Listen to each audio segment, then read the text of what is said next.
Hello everyone. तो हमारा यहाँ टॉपिक चल रहा था आधुनिक भारत में शिक्षा का विकास, जिसके तहत हम कर चुके हैं वुड डिस्पैच, हंटर शिक्षा आयोग, रेले आयोग और भारतीय विश्वविद्यालय अधिनियम जो 1904 में आया था। ये सब तो हम कर चुके हैं। अब इससे आगे कौन कौन से आयोग आए हैं, शिक्षा के संबंध में क्या विकास हुआ है, उसके बारे में देख लेते हैं। तो अब सबसे पहले पढ़ेंगे 1913 का सरकारी प्रस्ताव। 1913 का सरकारी प्रस्ताव क्या था ये? देखिए, जो बड़ौदा रियासत थी उसने 1906 में अपनी रियासत में प्राथमिक शिक्षा को अनिवार्य रूप से लागू कर दिया था। अनिवार्य और प्राथमिक, निःशुल्क और अनिवार्य रूप से प्राथमिक शिक्षा लागू की गई थी बड़ौदा रियासत में। अब जब उन्होंने अपनी रियासत में प्राथमिक शिक्षा को अनिवार्य घोषित कर दिया, उसे निःशुल्क घोषित कर दिया, तो राष्ट्रवादियों ने भी इसकी मांग उठानी शुरू कर दी। उन्होंने भी सरकार से इसकी मांग उठाई कि आप भी भारत में प्राथमिक शिक्षा को अनिवार्य घोषित कर दें और उसे निःशुल्क करें। इसके लिए जो गोपाल कृष्ण गोखले हैं, गोपाल कृष्ण गोखले, इन्होंने मांग उठाई। तो इनकी मांग पर सरकार ने एक प्रस्ताव जारी किया था, 1913 का सरकारी प्रस्ताव। तो सरकार ने जो शिक्षा है उसे अनिवार्य, उसकी अनिवार्यता की जिम्मेदारी लेने से तो मना कर दी थी कि हम शिक्षा को अनिवार्य रूप से लागू नहीं कर सकते। अनिवार्यता की जिम्मेदारी लेने से मना कर दी, लेकिन उन्होंने अपनी प्रांतीय सरकारों को आदेश दिया कि वे जो वहाँ के पिछड़े व्यक्ति हैं, जो भी पिछड़ा वर्ग है उन्हें, और जो निर्धन वर्ग है उनके लिए निरक्षरता को कम करने के लिए निःशुल्क शिक्षा की व्यवस्था करें। तो यही सरकारी प्रस्ताव था और इसके तहत प्रत्येक प्रांत में कम से कम एक विश्वविद्यालय स्थापित करने का भी उन्होंने निर्देश दिया। तो सरकारी 1913 का सरकारी प्रस्ताव क्या था? ये संबंधित था प्राथमिक शिक्षा को निःशुल्क और अनिवार्य घोषित करने से संबंधित। अनिवार्यता की उन्होंने जिम्मेदारी नहीं ली थी, लेकिन निःशुल्क करने की जिम्मेदारी ली और प्रांतों को निर्देश दिया कि वे अपने प्रांतों में, अपने क्षेत्र में निर्धन और पिछड़े वर्ग के लिए शिक्षा की व्यवस्था करें। तो चलिए अब आगे देखते हैं इसके बाद क्या है। इसके बाद आता है सैडलर आयोग। सैडलर आयोग, इसका गठन कब किया गया था? 1917 में, और रिपोर्ट कब पेश की? 1919 में। किसके समय आया था सैडलर आयोग? वो आया था उस समय जेम्स फोर्ड के समय। जेम्स फोर्ड वायसराय थे भारत के, इनके समय ही सैडलर आयोग का गठन किया गया था। और इस आयोग में 2 भारतीय सदस्य भी थे। वे दोनों भारतीय सदस्य कौन कौन थे? वे थे आशुतोष मुखर्जी,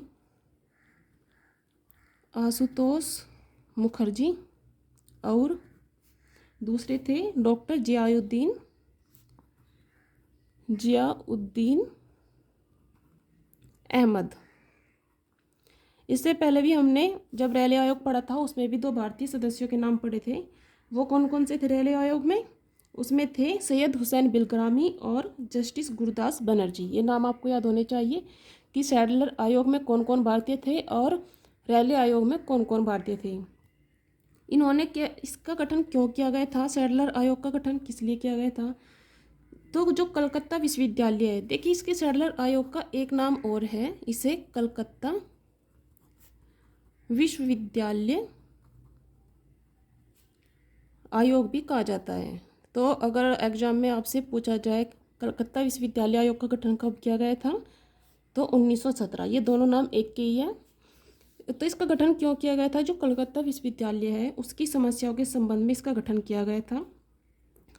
कलकत्ता विश्वविद्यालय की जो भी समस्याएं हैं उनका अध्ययन करके इसे अपनी रिपोर्ट देनी थी। तो इसने क्या किया, जो प्राथमिक से लेकर विश्वविद्यालय तक की शिक्षा, इसने सभी का अध्ययन किया, उनके बारे में, उनकी व्यवस्था को जाना, देखा, और उसके आधार पर इसने अपने सुझाव पेश किए। तो इसका कहना था कि अगर आपको विश्वविद्यालय की शिक्षा में सुधार करना है तो उसके लिए आपको विश्वविद्यालय से पहले जो माध्यमिक स्तर की शिक्षा है, माध्यमिक शिक्षा में आपको सुधार करना होगा। पहले आप माध्यमिक स्तर को सुधारिए, उसके बाद ही विश्वविद्यालय स्तर में सुधार होगा। तो इसकी और सिफारिश से क्या रही, तो इन्होंने कहा जो माध्यमिक शिक्षा है, माध्यमिक शिक्षा कितने वर्ष की होनी चाहिए, वो 12 वर्ष की माध्यमिक शिक्षा होनी चाहिए। और 12 ये जो माध्यमिक शिक्षा है इनके प्रशासन हेतु क्या करना चाहिए, इंटरमीडिएट कॉलेज खोलने चाहिए। और माध्यमिक व उत्तर माध्यमिक, माध्यमिक और उच्च माध्यमिक शिक्षा बोर्ड का भी गठन करना चाहिए। देखिए क्या क्या कहा इन्होंने। एक तो ये कहा कि जो माध्यमिक शिक्षा है वो 12 वर्ष की होनी चाहिए। इसके अलावा माध्यमिक और उच्चतर माध्यमिक जो शिक्षा है माध्यमिक और उच्च माध्यमिक शिक्षा बोर्ड का गठन किया जाए ताकि इनका प्रशासन अच्छे से हो पाए। और इंटरमीडिएट कॉलेज की स्थापना की जाए। इसके अलावा क्या कहा, इसके अलावा इन्होंने कहा जो स्नातक उपाधि है, स्नातक की जो शिक्षा है वो कितने समय की होनी चाहिए, स्नातक शिक्षा होनी चाहिए 3 वर्ष की। और जो कलकत्ता विश्वविद्यालय है, कलकत्ता विश्वविद्यालय पर का कार्यभार, क्योंकि उसका एरिया बहुत बड़ा था तो उसके कार्यभार को कम करने के लिए ढाका में एकांकी विश्वविद्यालय की स्थापना की जाए।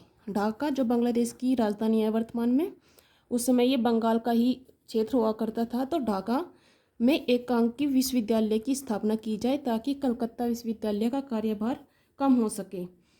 इसके अलावा जो कलकत्ता विश्वविद्यालय है उसके निमित्त महिला शिक्षा के लिए महिला शिक्षा बोर्ड का गठन किया जाए, महिला शिक्षा बोर्ड, ताकि महिला शिक्षा को प्रोत्साहन मिले। जो विश्वविद्यालय है उनके नियमों में कठोरता न हो। नियम जो है विश्वविद्यालयों के नियम कठोर नहीं होने चाहिए, नियम कठोर नहीं होने चाहिए, तो नियमों में लचीलापन होना चाहिए। और व्यावसायिक शिक्षा को बढ़ावा मिले, व्यावसायिक शिक्षा को बढ़ावा। तो ये थी सैडलर आयोग की प्रमुख सिफारिशें। कौन कौन सी, सबसे पहले इन्होंने कहा जो माध्यमिक शिक्षा है वो 12 वर्ष की हो, इंटरमीडिएट कॉलेज खोले जाएं, माध्यमिक और उच्च माध्यमिक शिक्षा बोर्ड का गठन हो, स्नातक शिक्षा 3 वर्ष की हो, कलकत्ता विश्वविद्यालय के भार को कम करने के लिए एकांकी विश्वविद्यालय खोला जाए, कहाँ पर, ढाका में, महिला शिक्षा बोर्ड का गठन किया जाए, विश्वविद्यालयों के जो नियम हैं वो कठोर ना हो, और व्यावसायिक शिक्षा को बढ़ावा दिया जाए। और इन्हीं के तहत जो 1913 का सरकारी प्रस्ताव आया था और 1917 में जो सैडलर आयोग आया था, इन्हीं की सिफारिशों पर कुछ विश्वविद्यालयों का गठन किया गया। वे कौन कौन से थे, जैसे कि मैसूर और बनारस। इन दोनों विश्वविद्यालयों की स्थापना कब की गई, 1916 में। पटना विश्वविद्यालय की स्थापना कब की गई थी, 1917 में। उस्मानिया विश्वविद्यालय की स्थापना कब की गई थी, 1918 में। और अलीगढ़ विश्वविद्यालय की स्थापना 1920 में की गई थी। इसके अलावा ढाका और लखनऊ विश्वविद्यालय, इन दोनों की स्थापना 1921 में की गई थी। तो कितने विश्वविद्यालय हो गए ये, 2, 3, 4, 5 और 6, 7, 2 यहाँ से, तो ये 7 विश्वविद्यालय जिनकी स्थापना 1913 से 1917 तक की गई थी। ये याद होने चाहिए, बहुत बार क्वेश्चन पूछा जाता है किस विश्वविद्यालय की स्थापना कब हुई थी, या फिर इन्हें क्रोनोलॉजी में लगाने के लिए आ जाता है। ये था हमारा सैडलर कमीशन। अब इससे आगे देखते हैं। अब इससे आगे आता है हरटांग कमेटी, हरटांग समिति, जिसका गठन 1929 में किया गया था। इसके अध्यक्ष कौन थे, इसके अध्यक्ष थे फिलिप हरटांग। इस समय वाइसराय कौन था, वाइसराय थे इस समय लॉर्ड इरविन। तो हरटांग कमेटी का गठन क्यों किया गया था, देखिए 1919 में द्वैत शासन लागू हो गया था और लगातार शिक्षण संस्थाएं में भी वृद्धि हो रही थी। इस कारण शिक्षा की जो व्यवस्था है उसका स्तर लगातार गिरता जा रहा था। तो शिक्षा के विकास पर रिपोर्ट देने के लिए ही फिलिप हर्टॉग की अध्यक्षता में हर्टॉग कमेटी का गठन किया गया था 1929 में। अब इसने क्या क्या सुझाव दिए हैं? इसने कहा जो प्राथमिक शिक्षा है, प्राथमिक शिक्षा के महत्व पर विशेष बल दिया, महत्व पर बल दिया। लेकिन जो अनिवार्य शिक्षा है, प्राथमिक शिक्षा को अनिवार्य करने की बात की गई थी, उसकी इन्होंने आलोचना की। देखिए 1913 के प्रस्ताव में मांग उठी थी अनिवार्य लागू करने की बात, जो बड़ौदा रियासत ने कर दी थी। उसी के आधार पर 1913 के प्रस्ताव में निःशुल्क शिक्षा व्यवस्था का आदेश दिया गया था। लेकिन हर्टॉग कमेटी ने यह कहा कि प्राथमिक शिक्षा पर बल देना चाहिए, लेकिन वो अनिवार्य शिक्षा को उचित नहीं मानते। इसके अलावा इन्होंने कहा कि जो उच्च शिक्षा है, उच्च शिक्षा केवल उन्हीं बच्चों को दी जाए जो उसके योग्य हो। जो छात्र आगे नहीं पढ़ना चाहते, जो विश्वविद्यालय शिक्षा प्राप्त नहीं करना चाहते, जैसे साहित्यिक शिक्षा या विशेष शिक्षा प्राप्त नहीं करना चाहते, तो उन्हें आगे प्रवेश न दिया जाए। उन्हें 8वीं कक्षा के बाद ही व्यावसायिक शिक्षा प्रदान की जाए, ताकि वे कोई ना कोई रोजगार प्राप्त कर सके। इसके अलावा विश्वविद्यालय संबंधी नियम, जो नियम हैं वो कठोर होने चाहिए। विश्वविद्यालय में प्रवेश के नियम कठोर होने चाहिए, ताकि आगे एडमिशन प्रवेश केवल वही बच्चे लें जिन्हें उस शिक्षा की आवश्यकता है। तो ये तो थे इनके सुझाव। अब इसके बाद जो इसकी हर्टॉग कमेटी की सिफारिश पर ही 1935 में केंद्रीय शिक्षा सलाहकार बोर्ड का गठन किया गया था।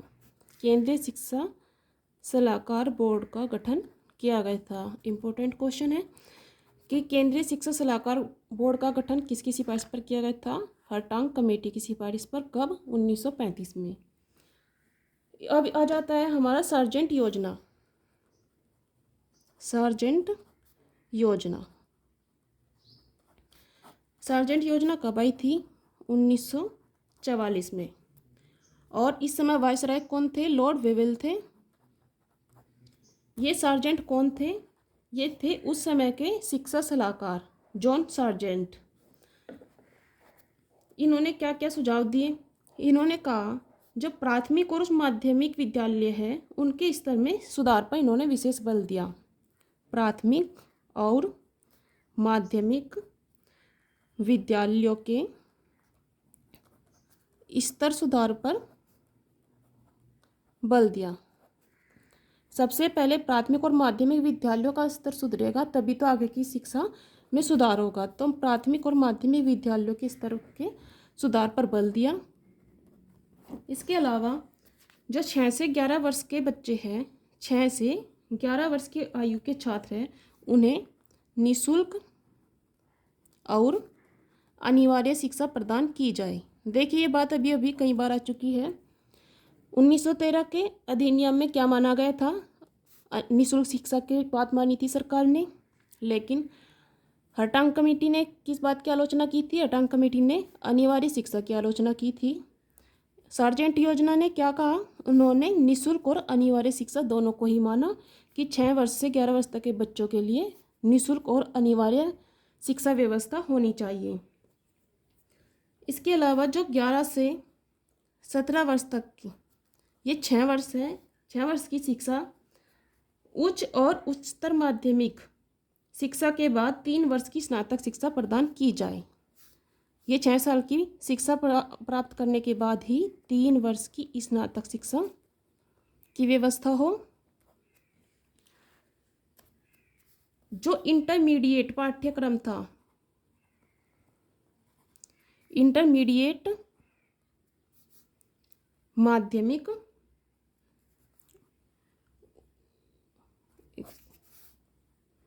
उच्चतर माध्यमिक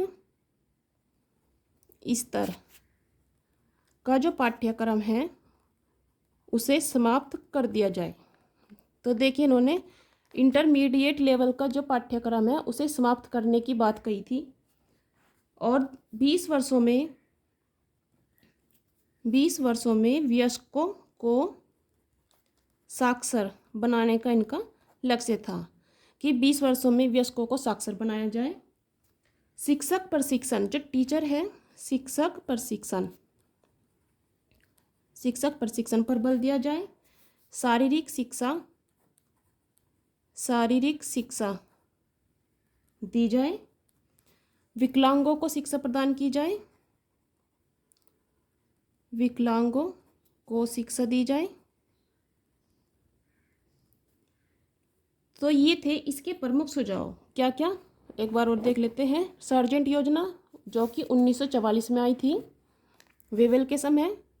कौन थे इसके अध्यक्ष? सार्जेंट थे, जो कि शिक्षा सलाहकार थे उस समय के। इन्होंने कहा प्राथमिक और माध्यमिक विद्यालयों के स्तर में सुधार करना चाहिए। 6 से 11 वर्ष तक की आयु के बच्चों को निःशुल्क और अनिवार्य शिक्षा प्रदान की जाए। 3 वर्ष की स्नातक शिक्षा, लेकिन इंटरमीडिएट लेवल का जो पाठ्यक्रम है, जो सिलेबस है, उसे समाप्त कर दिया जाए। और 20 वर्षों में वयस्कों को साक्षर बनाया जाए। इसके अलावा जो टीचर है उनकी प्रैक्टिस कराई जाए। शारीरिक शिक्षा पर बल दिया और विकलांगों की शिक्षा पर बल दिया। देखिए, ये योजना में जो 40 वर्ष है, 40 वर्षों में देश में शिक्षा व्यवस्था के पुनर्निर्माण का कार्य पूरा होना था। आगे के 40 वर्षों में शिक्षा के पुनर्निर्माण के कार्य को पूरा करने का लक्ष्य 40 वर्षों का रखा गया था। लेकिन एक खेर समिति आई थी 1955 में। इन्होंने इस लक्ष्य को घटाकर 40 वर्षों के स्थान पर 16 वर्ष कर दिया था। ये खेर समिति किससे संबंधित थी? खेर समिति का गठन किया गया था राजभाषा आयोग। ये पहला राजभाषा आयोग था जिसका गठन 1955 में किया गया था। अब इसके बाद आता है राधा कृष्णन आयोग।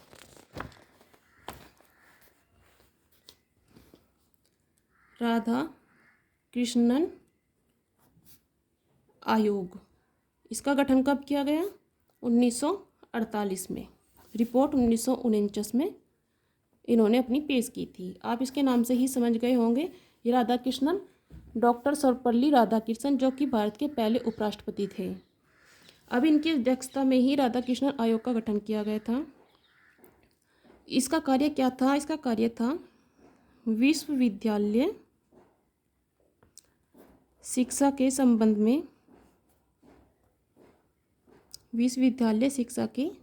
में रिपोर्ट पेश करना। तो इनके सुझाव देख लेते हैं, क्या क्या सुझाव इन्होंने दिए।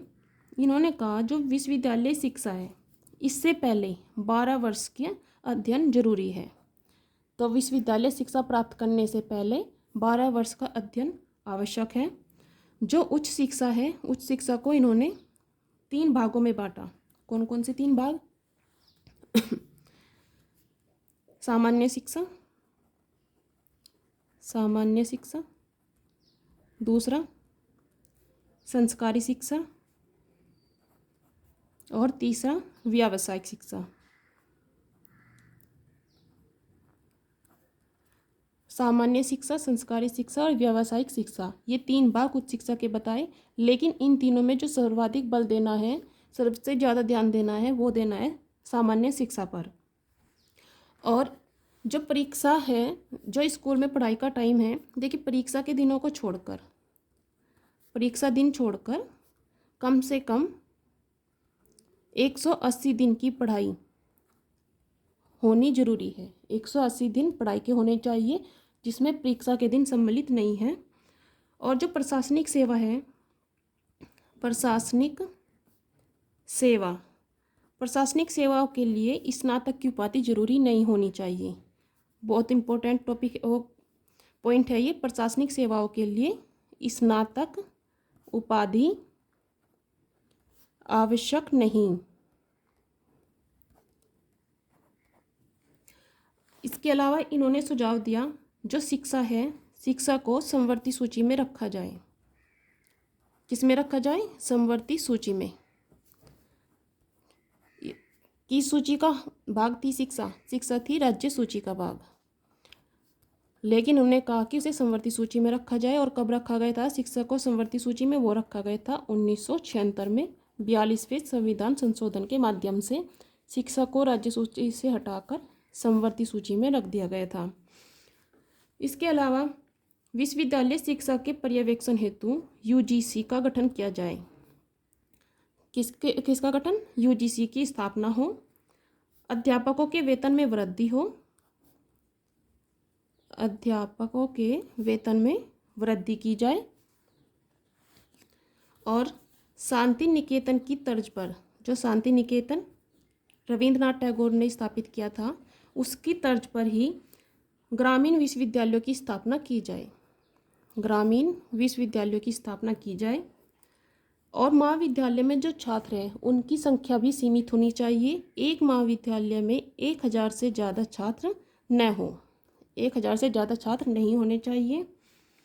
परीक्षा के स्तर में सुधार किया जाए और उच्च शिक्षा का जो माध्यम अंग्रेजी बना हुआ है उसे जल्दबाजी में न हटाया जाए। क्यों? क्योंकि 1947 में भारत आज़ाद हो गया था। अब यहाँ जरूरी नहीं रहा था कि अंग्रेजी भाषा को माध्यम बनाया जाए, तो इसीलिए इन्होंने कहा कि अंग्रेजी को उस शिक्षा का माध्यम हटाना है तो उसमें जल्दबाजी न की जाए। तो ये प्रमुख सिफारिश रही है राधाकृष्णन आयोग की।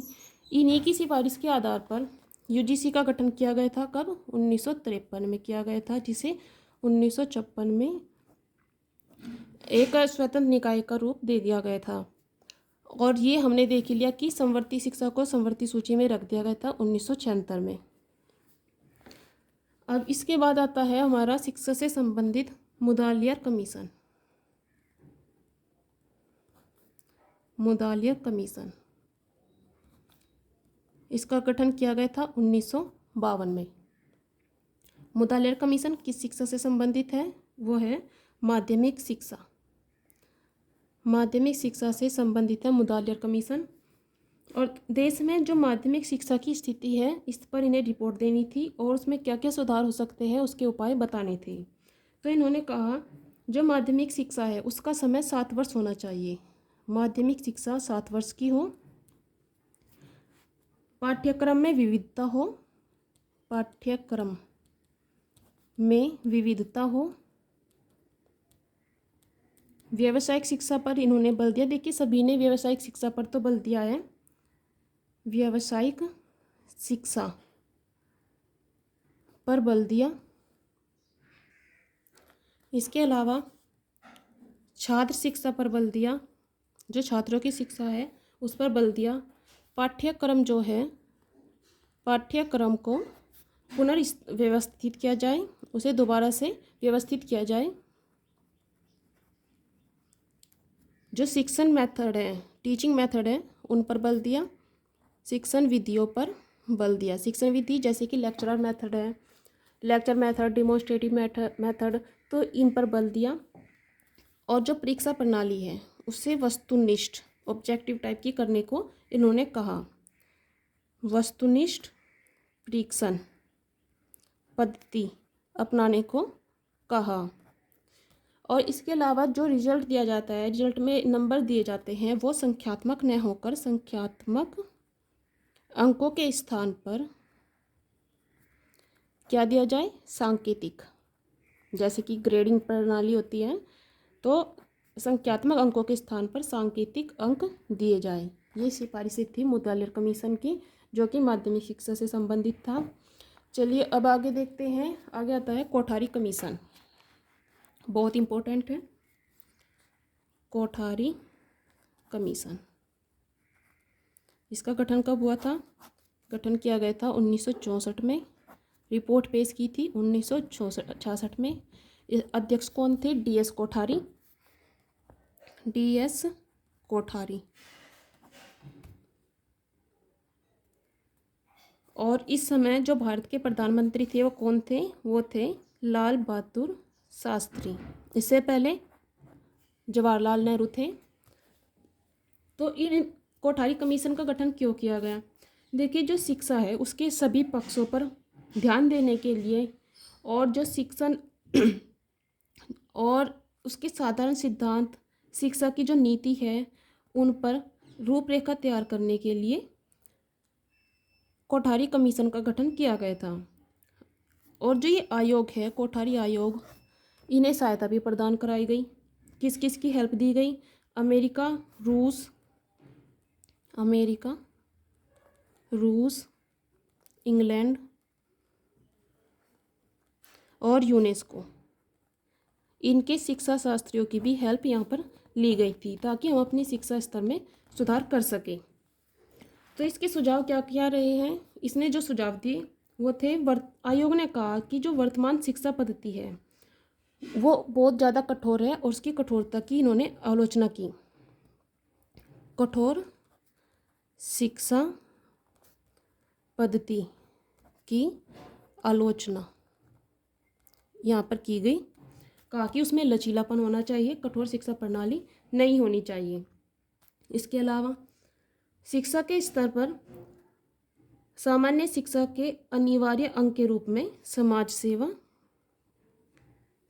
सेवा और कार्य अनुभव, ये दोनों, कार्य अनुभव और समाज सेवा सामान्य शिक्षा का एक अनिवार्य भाग होना चाहिए। इसके अलावा इन्होंने नैतिक शिक्षा व सामाजिक उत्तरदायित्व की भावना पर बल दिया। इन्होंने कहा कि शिक्षा ऐसी होनी चाहिए जिससे नैतिक शिक्षा प्रदान हो और वो व्यक्ति को सामाजिक उत्तरदायित्व वहन करने वाली शिक्षा प्रदान करे। माध्यमिक शिक्षा व्यावसायिक और तर्कपूर्ण होनी चाहिए। माध्यमिक शिक्षा की बात की है ये। माध्यमिक शिक्षा व्यावसायिक व तर्कपूर्ण हो। अध्ययन केंद्र सुदृढ़ हो। अध्यापक प्रशिक्षण पर बल दिया। ये तो सभी बोल रहे हैं कि जो अध्यापक प्रशिक्षण है वो होना चाहिए, तभी वे बच्चों को अच्छे से पढ़ा पाएंगे और अपडेट भी रह पाएंगे। इसके अलावा शिक्षा के पुनर्निर्माण के लिए इन्होंने कहा जो कृषि है, कृषि और कृषि अनुसंधान को इन्होंने प्राथमिकता दी। इसके अलावा राष्ट्रीय आय का 6% शिक्षा पर खर्च करने की बात कही। ये क्वेश्चन इस बार के नेट में भी पूछा गया था, नेट एग्जाम में, कि किसने सिफारिश की थी कि राष्ट्रीय शिक्षा का 6% खर्च होना चाहिए। इसके अलावा इन्होंने त्रिभाषा फॉर्मूला दिया। त्रिभाषा फॉर्मूला क्या है? इन्होंने 3 भाषा को बताया कि 3 भाषाएं पढ़नी चाहिए, जैसे कि एक तो उसमें होनी चाहिए मातृभाषा या क्षेत्रीय भाषा, दूसरी केंद्र की राजभाषा और तीसरी कोई भी आधुनिक भारतीय या विदेशी भाषा जैसे कि अंग्रेजी, फ्रेंच या कोई और। तो ये त्रिभाषा फॉर्मूला कोठारी आयोग ने दिया था। अब कोठारी आयोग की इन सभी सिफारिशों के आधार पर राष्ट्रीय शिक्षा नीति 1968 लागू की गई थी। राष्ट्रीय शिक्षा नीति 1968 इंदिरा गांधी के समय आई थी, इसे लागू किया गया और इसमें कोठारी आयोग की सिफारिशों को माना गया था। क्या क्या माना गया? कि जो 14 वर्ष तक के बच्चे हैं उन्हें अनिवार्य और निःशुल्क शिक्षा प्रदान की जाए। अनिवार्य और निःशुल्क शिक्षा व्यवस्था, अध्यापकों के पदों में उन्नति और उनके वेतन वृद्धि। त्रिभाषा फॉर्मूला को यहाँ पर मान लिया गया था। इसके अलावा राष्ट्रीय आय का शिक्षा पर 6% खर्च होगा। कृषि और औद्योगिक शिक्षा का विकास पर बल दिया जाएगा। पाठ्य पुस्तकों को उत्तम बनाया जाएगा और उन्हें सस्ती उपलब्ध कराया जाएगा ताकि वो सबकी पहुंच तक हो सके। तो ये प्रमुख सिफारिश। इसके अलावा एक यहाँ पर जो लागू की गई थी रचना, वो थी 10+2+3 संरचना शिक्षा की। शिक्षा संरचना 10+2+3 लागू की गई थी। ये क्या क्या थी? 10 वर्ष की सामान्य शिक्षा, 2 वर्ष की उच्चतर माध्यमिक शिक्षा और 3 वर्ष की स्नातक शिक्षा। ये फॉर्मूला सर्वप्रथम राष्ट्रीय शिक्षा नीति 1968 में लागू किया गया था। इसके बाद दूसरी शिक्षा नीति आती है, वो कब आई थी? 1986 में दूसरी शिक्षा नीति आई, राष्ट्रीय शिक्षा नीति 1986। ये राजीव गांधी के समय आई थी। और इस समय जो तत्कालीन शिक्षा मंत्री थे वो थे के.सी.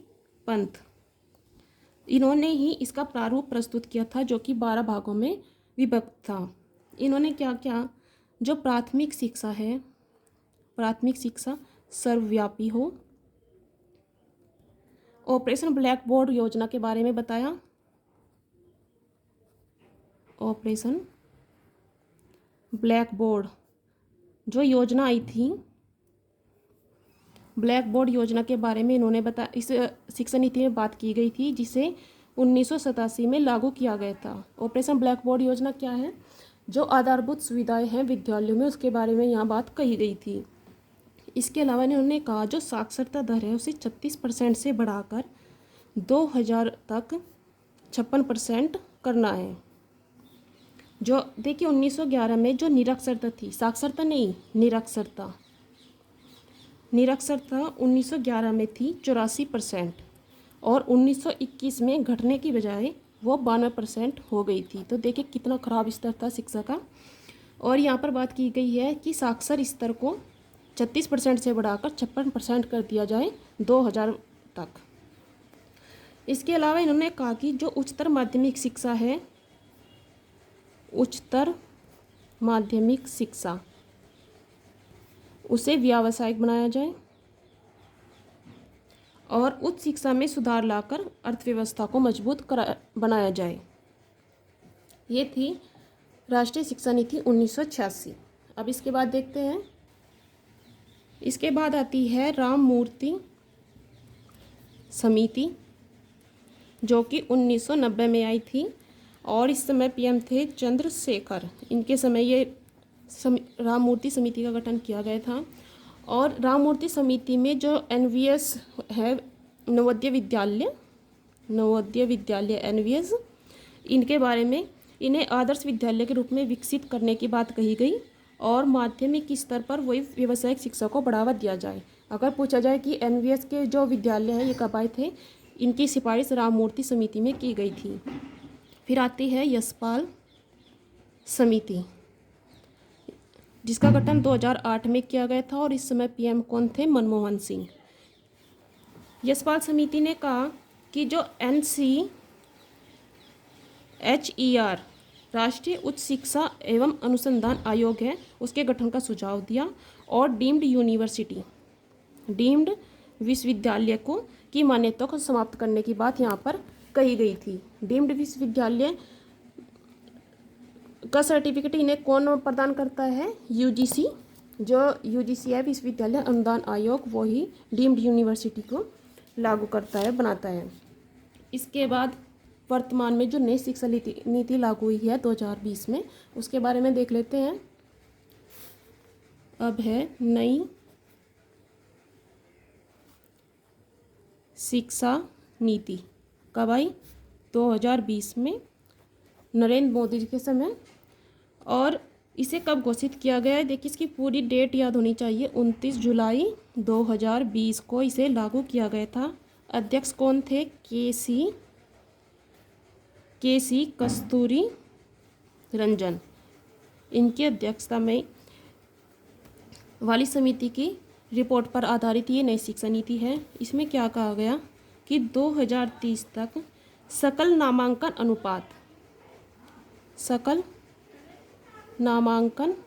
अनुपात 100% रखने का लक्ष्य यहाँ पर बताया गया।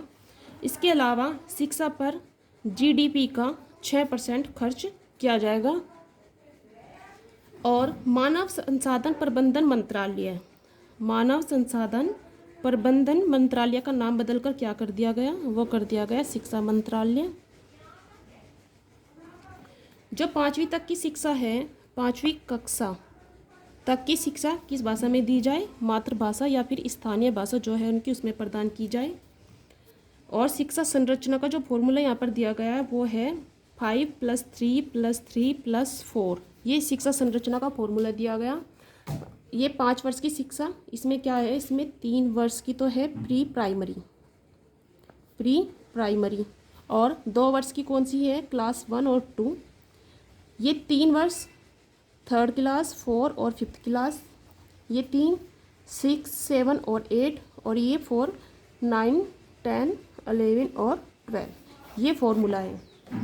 इसके अलावा क्लास 6 से ही व्यावसायिक शिक्षा प्रदान की जाए, और छात्र जो शिक्षा में प्रगति हुई है, छात्रों की प्रगति कितनी है, उसका मूल्यांकन करने के लिए परख नामक एक आकलन केंद्र की स्थापना,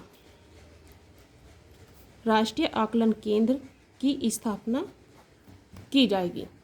तो ये थी नई शिक्षा नीति। तो ये सब हमने पढ़ा आधुनिक भारत में शिक्षा का विकास कब से, यहाँ पर शिक्षा के बारे में थोड़ा थोड़ा सा कार्य होना शुरू हुआ। कोई एक मदरसा खोला गया, फिर धीरे धीरे विश्वविद्यालय खोले गए, फिर उनसे संबंधित अधिनियम आए, उनके विकास के संबंध में क्या क्या सुधार हुए हैं, क्या प्रगति हुई है, उनकी जांच करने के लिए रिपोर्ट पेश करने को कहा गया। और उसके बाद कौन कौन सी शिक्षा नीति, 3 शिक्षा नीति आई है, एक 1968 में, 1986 में और 2020 में। ये था आधुनिक भारत में शिक्षा का विकास, जो आज यहाँ कंप्लीट हो गया है। अब हम इससे संबंधित क्वेश्चन डालेंगे ताकि आपको पता चले कि आपका टॉपिक कितना अच्छा हुआ है और आप भी अपना आकलन कर सकें। तो नेक्स्ट वीडियो जो हमारी अपलोड होगी वो होगी आधुनिक भारत में शिक्षा का विकास से संबंधित इम्पोर्टेंट क्वेश्चन। तो फ्रेंड्स, आपको हमारे सेशन कैसा लगा हमें कमेंट करके ज़रूर बताइएगा। Thank you.